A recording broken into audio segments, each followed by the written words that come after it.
ब्रह्मांड से संदेश को कैसे ले। एक सब्सक्राइबर ने मुझे एक क्वेश्चन भी पूछा कि मैडम नॉलेज को अपने अंदर कैसे ले या कैसे अपने नॉलेज को बाहर दे। तो यूनिवर्स में बहुत सारी इंफॉर्मेशन अवेलेबल है। ये जो खाली स्पेस है इस जगह भी बहुत सारी इंफॉर्मेशन है। ईथर, आकाश, जो खाली स्थान है उसमें वेव्स होती हैं, बहुत सारी रेडिएशन है। इन सब में हर एक चीज में इतनी इंफॉर्मेशन है कि आप सोच भी नहीं सकते। पर सारी इंफॉर्मेशन हम क्यों नहीं ले पा रहे हैं, और कौन से रास्ते हैं जिनके द्वारा हम वो सारी इंफॉर्मेशन ले सकें और हम अपनी जीवन को पॉजिटिव बनाने के लिए, अपनी इच्छाएं पूरी करने के लिए, लोगों की भलाई के लिए, बड़े उद्देश्य की पूर्ति के लिए, खुद के जीवन को सफल बनाने के लिए वो सारी इंफॉर्मेशन को कैसे यूज कर सकते हैं। आज के वीडियो में मैं यही आपको इसका एक उत्तर देने वाली हूँ। हालांकि जो उत्तर मुझे समझ में आया, जिसकी वजह से मैं यूनिवर्स के कुछ संकेत को समझ पाती हूँ, अपने दिमाग की जो क्वेरी रहती है उसको शांत कर पाती हूँ, वही मैं आपको तरीके बताऊंगी। मेरे खुद के ओन एक्सपीरियंस्ड वे हैं, वही मैं बताऊंगी। और आप, हर व्यक्ति अलग होता है, हर व्यक्ति की यूनिवर्स की इंफॉर्मेशन को डाउनलोड करने की क्षमताएं अलग होती हैं, तरीके अलग होते हैं। तो आई होप कि ये तरीका आपको समझ में आएगा और आप इसको यूज करके यूनिवर्स की, ब्रह्मांड की इंफॉर्मेशन को अपने लिए, अपने जीवन को पॉजिटिव, सकारात्मक बनाने में यूज कर पाओगे। सबसे पहली चीज तो ये है कि जो उपाय मैं बताने वाली हूँ, कई बार आपको लगता है ये बहुत सरल है या इसमें तो कुछ समझ में ही नहीं आता क्योंकि फिजिकली कुछ दिखता ही नहीं, तो ये कैसे पता चलेगा कि ये काम करते भी हैं या नहीं। तो इसके पीछे मैं आपको कुछ एक दो तथ्य देने वाली हूँ जो जिससे आपको सच में ये समझ में आ जाएगा कि यस, ये सच है। क्योंकि जब हम मान लेते हैं कि सच है, जब हमें विश्वास हो जाता है सच है, तभी हम उसमें इन्वॉल्व होते हैं, और जब हम अच्छे से इन्वॉल्व होते हैं तभी हमें रिजल्ट मिलता है। यस माय डियर फ्रेंड, ब्रह्मांड हमें हर पल, हर सेकेंड इतने सारे संकेत देता है जिसको हम इंट्यूशंस के रूप में उसको यूज कर सकते हैं। और बहुत बड़ी दुर्घटनाएं भी कई बार रुक जाती है। आप देखिए, कई लोग बोलते हैं कि मुझे पता नहीं क्यों ऐसा महसूस हो रहा है, इस रास्ते से आज नहीं जाते, और फिर हम दूसरा रास्ता ले लेते हैं और अचानक से पता चलता है कि उस रास्ते में एक्सीडेंट हो गया। तो कई बार ऐसा होता है, मान लो आप किसी फंक्शन में गए और आपको कोई व्यक्ति अचानक से मिला और ऐसा लगा आपको कि उसके पास जाके बात करना चाहिए। आपने बात की, अचानक से कुछ बिजनेस की बात निकली और हो सकता है वो आपका सबसे बड़ा क्लाइंट बन जाए। तो ये सारी इंट्यूशंस, ये सारी चीज़ें, ब्रह्मांड हमारे सपोर्ट के लिए हर समय काम कर रहा होता है। पर अगर हम जानबूझ के उसको यूज़ करना चाहें और जब हमारी इच्छा हो तब यूज़ कर पाएं, तो ये हमारे लिए एक बहुत सौभाग्य की बात होगी और अपने जीवन को हम सकारात्मक दिशा दे सकते हैं। यस माय डियर फ्रेंड, ये यूनिवर्स नॉन लीनियर है। इसको साइंस भी अभी तक हर चीज़ को एक्सप्लोर नहीं कर पाया है। कॉन्शियसनेस को कोई भी अभी तक उस पर कुछ एक्सपेरिमेंट नहीं हो पाए हैं कि वो प्रूव हो।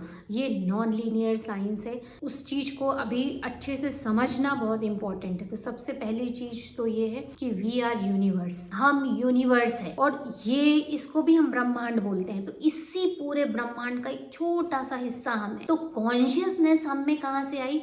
ब्रह्मांड के थ्रू ही आई। और इस चीज के किसी को पता ही नहीं कि ये कहाँ से शुरू हुआ और कहाँ खत्म होगा, क्योंकि हमारे ग्रंथों में भी हमको जितनी समझ दी है वो यही है कि आत्मा कभी मरती नहीं है और ना ही कभी पैदा होती है। वैसे ही हमको साइंस ने भी बताया, एनर्जी कभी डिस्ट्रॉय नहीं होती है, एनर्जी ट्रांसफर होती है। तो जब हम कभी पैदा ही नहीं होते, कभी मरते ही नहीं हैं, तो इस शरीर में हमारे रहने का क्या औचित्य है, या हमको ये शरीर क्यों मिला? तो माय डियर फ्रेंड, इसका सबसे बड़ा आंसर है, इस शरीर में जो हमें सेंसेस दिए गए हैं, इस सेंसेस के द्वारा इस दुनिया में जितनी भी चीज़ें अच्छी हैं वो हम महसूस कर पाएँ। अगर आप सिर्फ आत्मा होते, शरीर नहीं होते, तो क्या आप इतनी टेस्टी चाय को टेस्ट कर पाते, चॉकलेट टेस्ट कर पाते, या आप कुछ महसूस कर पाते, या आपकी कुछ इच्छाएं होती, आप ब्यूटी क्रिएट कर पाते क्या, या इस दुनिया की ब्यूटी को देख पाते? नदी, झरने, तालाब, कितनी चीज़ें हैं जो सुंदरता से भरपूर है, क्या हम उसको देख पाते? क्या हम टच को, जो एक, जब आप बहुत बीमार हो और कभी किसी आपके जो वेल विशर है अगर आपके पास आते हैं, स्पेशली आपके बच्चों ने अगर आपके सिर पे ऐसे हाथ रख दिया तो आपका सिर दर्द ठीक नहीं हो जाता क्या? ये कैसे महसूस कर पाते। तो जीवन हमें ईश्वर ने इसलिए दिया है कि हम ये सारी पॉजिटिव एक्सपीरियंस को ले पाएँ। अब दूसरी बात आती है कि ये कर क्यों नहीं पाते, क्यों हम नेगेटिविटी में इतने फंसे हुए रहते हैं। तो माय डियर फ्रेंड, ये नेगेटिविटी कहीं ना कहीं हमारे आसपास के लोगों ने जो पीढ़ियों दर पीढ़ी एक परंपरा से दूसरी परंपरा से जो ट्रांसफ़र होते आए हैं, वही हम तक कैरी रहते हैं। मैं इसके लिए आपको कुछ तथ्य बताती हूँ। देखिए, हमारा जो 1 ग्राम डीएनए है, हमारे शरीर के अंदर बहुत सारी छोटी छोटी सेल्स होती हैं जिसके थ्रू हमारा शरीर बना है, उसके अंदर डीएनए होता है और यही मेन हर चीज़ डिसाइड करता है। कितनी हाइट होगी, हमारी आइज़ का कलर क्या होगा, हमारे हर एक बॉडी फीचर कैसे होंगे, वो सब कुछ डीएनए डिसाइड करता है।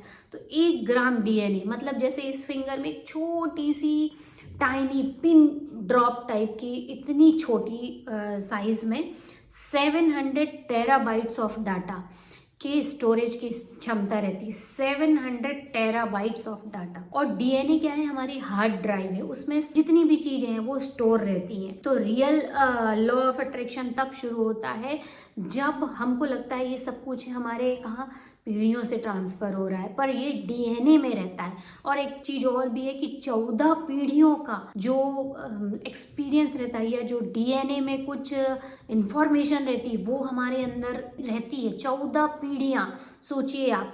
कई बार जो बहुत पीढ़ियों के कई ऐसी, हम डॉक्टर हैं तो कई बार हमको वो मिल जाती है डिसीज, रेयरेस्ट डिसीज जो कभी नहीं हुई हो, वो कभी ना कभी किसी पीढ़ी में हो और इस पीढ़ी में वो दिख जाती। तो वैसे इंफॉर्मेशंस भी रहती हैं जो इतनी पीढ़ियों से हमारे शरीर में कैरी रहती हैं। एक tiny drops in our body can store 13.5 billions years of data. एक छोटा सा टाइनी ड्रॉप्स कितना, 13.5 13.5 बिलियन साल का डाटा स्टोर कर सकता है। आप देखिए कि कितनी इंफॉर्मेशन हमारे अंदर और कितनी कैपेसिटी है हमारे अंदर इंफॉर्मेशन की। और ये हमारे शरीर के चारों तरफ कुछ रेडिएशन लगातार क्रॉस कर रही है, हमारे ऊपर प्रभाव डाल रही हैं, फिर भी हम उनको पढ़ नहीं पा रहे, समझ नहीं पा रहे। क्यों? क्योंकि हम फिजिकल वर्ल्ड की रियलिटी में पूरे टाइम डूबे रहते हैं।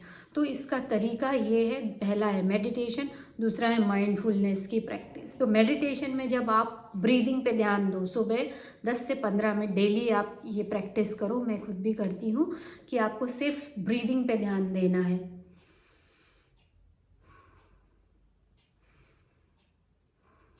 इस तरीके से आपको सिर्फ सांस को अंदर जाते हुए सांस को बाहर लाते हुए उस पर पूरा टेंशन देना है। इस बीच अगर कोई ख्याल भी आ रहा है तो उस पर कोई एनर्जी नहीं डालना है, उसको एज इट इज़ छोड़िए, ताकि आपके शरीर को थोड़े टाइम के लिए फिजिकल वर्ल्ड से हटने का मौका मिले। जब उसको ये मौका मिलता है तब आपकी जो कॉन्शियसनेस है यूनिवर्स की इंफॉर्मेशन को इंट्यूशंस के थ्रू या एक हंच के थ्रू आपको वो डाउनलोड होता है और फिर आप उसको महसूस करके अपने शब्दों के रूप में, एक्शन के रूप में, व्यवहार के रूप में उसको यूज़ कर सकते हो। तो पहला मेडिटेशन अमेजिंग है, ये कुछ नहीं करना है, आपको सिर्फ शांत रहना है और ब्रीदिंग मेडिटेशन करना है। दूसरा आपको जो करना है माइंडफुलनेस की प्रैक्टिस, मतलब आपको दिन में जब कभी भी ओवर थिंकिंग हो या आपको ऐसा लग रहा है कि मैं भूल गया हूँ कि मैं कौन हूँ, कई बार हमें अपने जो टैग नाम बस याद रह जाते हैं, I am professor, I am teacher, I am doctor, I am फलाना, तो I am female, I am mother, I am husband, I am brother, I am son. तो इन सब चीज़ों से टैग से हटाओ, क्या, I am pure positive powerful conscious being, I am conscious being. और जैसे ही आपने ये याद किया कि हम आत्मा है और इन सब चीज़ों से हमारा बहुत ज़्यादा रिलेशन नहीं है, ये तो हमें यहाँ सर्वाइवल मोड की वजह से ये सब कुछ करना पड़ रहा है, तो जैसे ही आप उस मोड में दिन में आपको 5-10 बार इस तरीके से उस चीज़ को सोचना है कि मान लो आप बहुत थक गए हो काम करके, तो आपको थोड़ी देर रिलैक्स होना है, उस सब चीज़ों से ध्यान हटाना है और याद करना, आई एम कॉन्शियस, मैं आत्मा हूँ। और जैसे ही आप ये याद करोगे तो आपकी फिजिकल वर्ल्ड से फिर अटेंशन हट जाती है और फिर आप वहाँ से इंफॉर्मेशन डाउनलोड कर सकते हो। आई होप ये 2 तरीके आपको पसंद आए होंगे और मदद तो आपकी 100 नहीं 1000% करने वाले हैं, आई नो इट। और हम मिलेंगे कल के वीडियो में, तब तक गुड बाय।